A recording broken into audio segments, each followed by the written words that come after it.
ሰላም ቤተሰብ እንዴት ናችሁ? ዛሬ ደግሞ የጥቅል ጎመንና የካሮት አሰራር አሳያችኋለሁ። ጥቅል ጎመን እዚህ ጋር በዚህ መልኩ ከትፌያለሁ።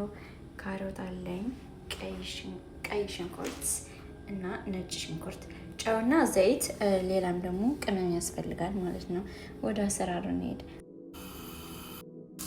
ሽንኩርቱ በትንፋሹ እንዲበስል ለትንሽ ደቂቃ እንከነዋለን።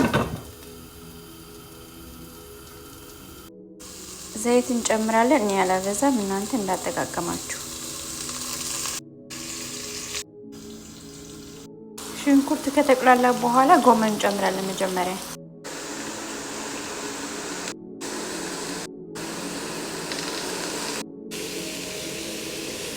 ትንሽ ከተቁላላ በኋላ ትኩሷ እንጨምራለን ሳይበዛ።